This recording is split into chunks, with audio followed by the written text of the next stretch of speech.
It's Thursday, June 28, 2018, and the University of Texas made $214 million, almost $215 million.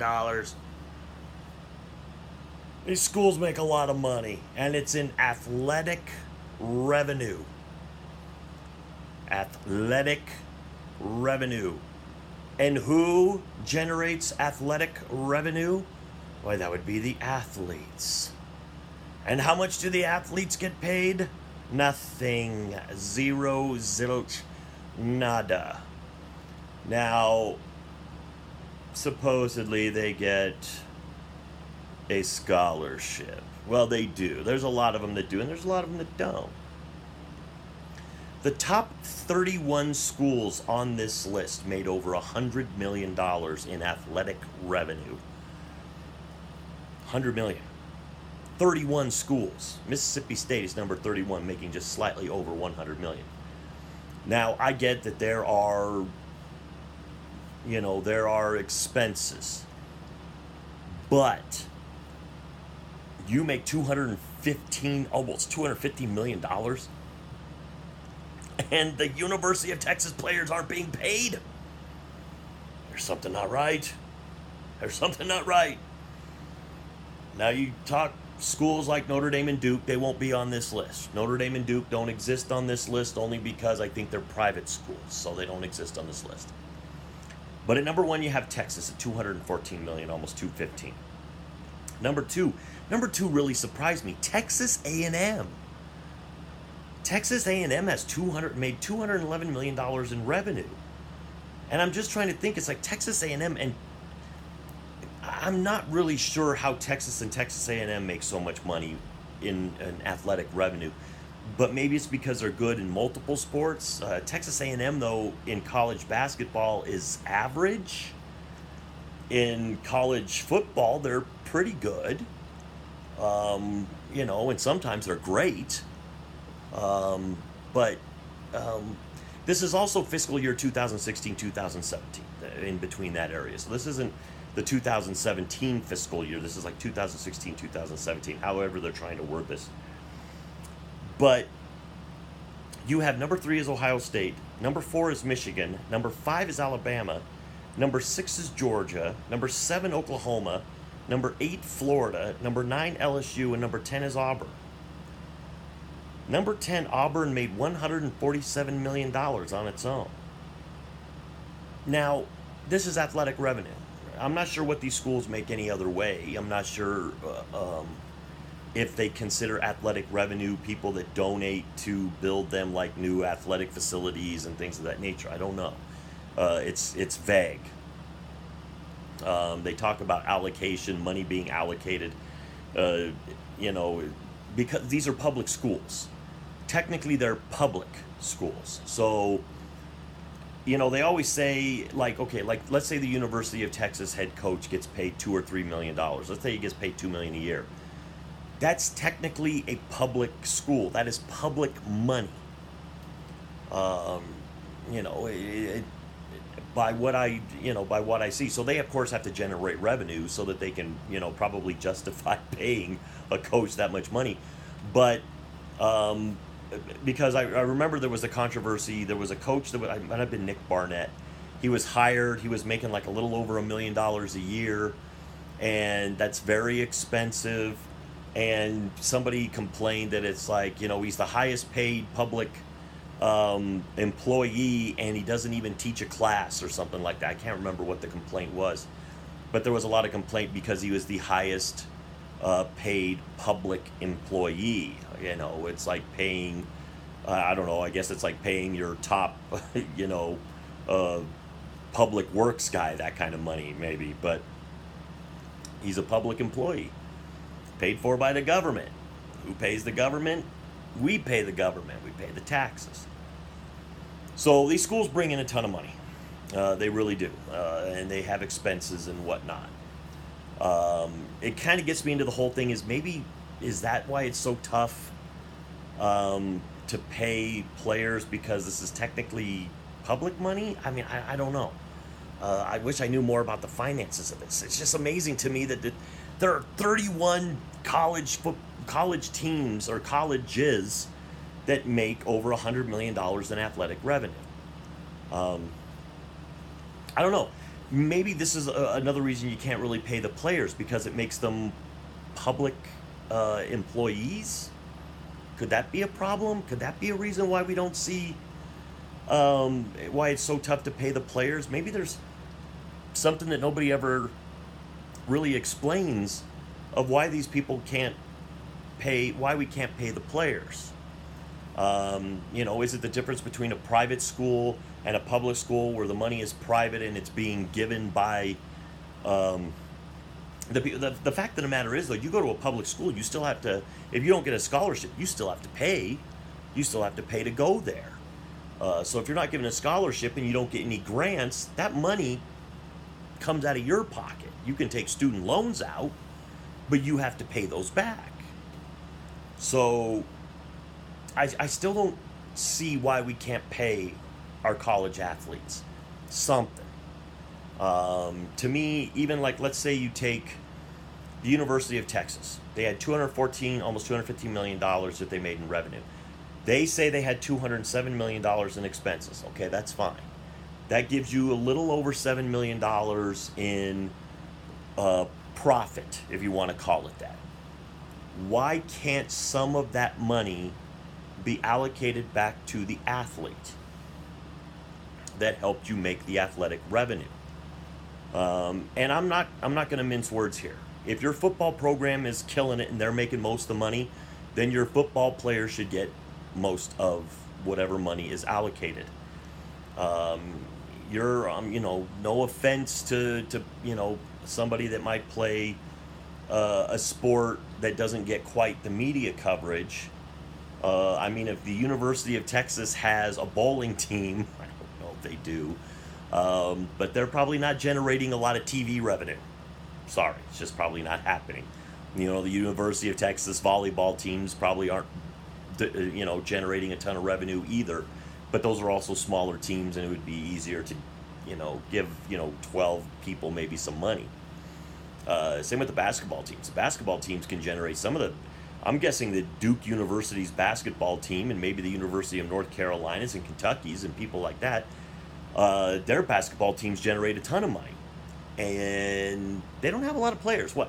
15 to 18, I think, can be on the roster, somewhere in there. So if you're at the University of Kentucky, your football program might not be generating as much money as your basketball program. So then you would, share a little bit more of the revenue with them. Let's try to find the University of Kentucky on here, because I'm guessing they're 17th. They made $130 million. They say they spent $125 million. I go into recruiting. Did they spend a lot of money in recruiting? Did they spend a lot of money?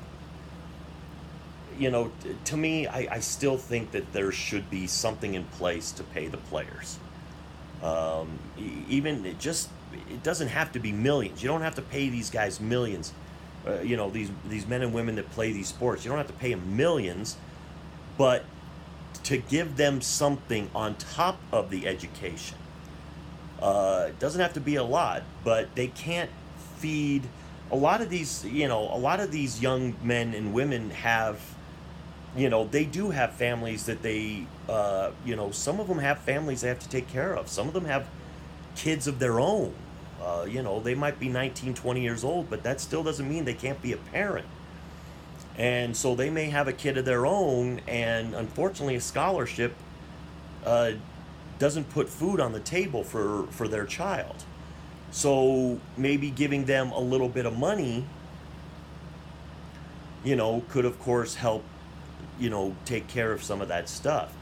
Maybe some of these athletes would stay for the full 4 years and value the education a lot more if they knew they were at least going to make a little bit of money before they get to the pros, at least so that they can stave off, maybe some future bills. But think, maybe somebody stays in a little bit longer because it's like, well, but then again, there's a lot of these athletes that people are in their ear saying your earning potential basically starts now. For the NFL, it's at 21. That's where your earning potential starts. And if you take 1 year away from that, we're going to use he was the Matt Leinart. We're going to use Matt Leinart as the example here. Matt Leinart, if he would have come out his junior year, there were a lot of people that were touting him. He would have been the number 1 pick in the NFL draft. He had just had a great season. He had played incredibly well. When he decided to stay in school for 1 more year. And I don't think he dropped I think he was picked like 11th, somewhere in there. But when you're the number 1 pick, you get the most money. 10 picks after that, there's a significant hit. It's probably around 30%. So let's say you would have gotten paid $2 million. You probably took a 30% hit. You're now going to get about 1.3 million, roughly. That's a significant hit. 700 grand, that's a hit. 600 to 700 grand, even 100 grand's a hit. I mean, take away 100 grand, you'd completely destroy my life. It's like I'd be in debt forever. But there's got to be a way when you see how much these colleges are making. Now I get it. The last team on this list did not make that much revenue. The last team on this list is Alabama A&M, and they only pulled in 3.2 million. This leads me to something else. Maybe what we need to look at is a super conference. 4 super conferences, because no offense to Alabama A&M, not a lot of people are going to them for their prestigious football program, basketball or baseball program. So if you create some super conferences in the big sports, like basketball and baseball and football, and maybe as soccer and lacrosse start gaining popularity, you start creating these super conferences. 16 team conferences, and you have about 4 of them, maybe 5 if you can do basketball. College basketball, you may have 5 of them because it's a lot easier to compete at that level. I mean, you get 640 teams in the tournament, but that's an exaggeration. But so maybe you have 5 16 team super conferences in basketball, 4 of them in football, and those are going to be the places that most people go. And you start looking at how they generate the revenue, and then you sit there and you go, okay, if you're in one of these super conferences, this is how you pay your players, and you put some kind of a pay structure in place. Starters get this much, bench players get this much, depending on how much you play each year. You get a certain amount of money on top of whatever scholarships that you've obtained. So I know a lot of fans of smaller schools may not enjoy super conferences, but at some point I'm thinking the NCAA is going to go this route. I think at some point the money that exists, the TV networks and whatever are only going to want to see those big schools. Because they can make they can get a lot more eyes watching them if they've got Alabama versus Auburn instead of, Alcorn State versus Auburn. You're going to get your Auburn fans that are going to watch, but it's not a game that the casual fan is going to sit there and go, oh, I got to watch Auburn versus Alcorn State. That the casual fan watches Auburn, Alabama, because, you got the powerhouse Alabama, and Auburn is also a pretty big school, and, they've been known to have some very, very good teams, and it's a rivalry game, so you can get a lot of eyeballs on it. So I don't know. That's pretty much, I'm pretty stumped by all this. It's so much money there, but what do you think? Do you think that, the players are being paid well enough by getting a scholarship, or do you think that maybe a little bit of money should be thrown their way? Do you think that someday the NCAA will go to some kind of a super conference, or do you think the way it's being done right now is fine? I still think at some point the NCAA is going to expand that playoff system from a 14 playoff to an 18 playoff, because the money that they can make from from the playoff games, and you got to figure you'd have 4 in the first round, 2, and then you'd have your championship. 7 playoff games could generate a lot of money. And if you do this where you have 4 super conferences with 16 teams each, you could generate a ton of revenue this way. And you still could have your smaller schools still playing college football. But of course, it'll be on a more local level. But let's face it, in the college landscape, there's not even 64 colleges really that compete for the national championship. You have about 15 or 20 legitimate schools that are regularly trying to compete for the national championship. You don't have 64 teams that really have a chance at it. But at least if you had 64 teams in a super conference, you might be able to, maybe get every once in a while, get that Cinderella story that just kind of makes it in there. Not to mention expanding to 8 teams could allow teams like Central Florida and maybe a Boise State, who never get the love with an 18 playoff. They may get the love. They may be an 8th seed going up against Alabama or, LSU or Georgia or Michigan or Ohio State. But maybe they pull the upset because, while they face some lesser competition in their conference, they're still a great team, and maybe they can prove that. So, and this is the same with basketball. You have 5 super conferences. That racks up about 80 teams, which would be great. Now, I think the NCAA tournament would have to be pared back. If you're only going to have 80 teams, then you got to kind of pare it back to where maybe it's only 32 teams in the tournament. But you would never have to play these games at the same time. You have 32 teams in the tournament. Every game could probably be featured in some way, which would generate even more revenue. So let me know what you think. Do you think any of this stuff is possible? Do you think we're always just going to have the system that's currently in place? It'll just never change. I would love to hear your guys' ideas. I mean, lately I've got a couple of videos that have gone up that have got actually one that's gotten a ton of views, and it's got a lot of comments, and it's great comments. So it's like I'm hoping to generate even more comments, and I'd love to hear what you guys think. Do you think that there's a way that you could put all this together where maybe the players can get a little bit of the money and the colleges would make even more money, and everybody, a situation where everybody wins, which is always tough to do.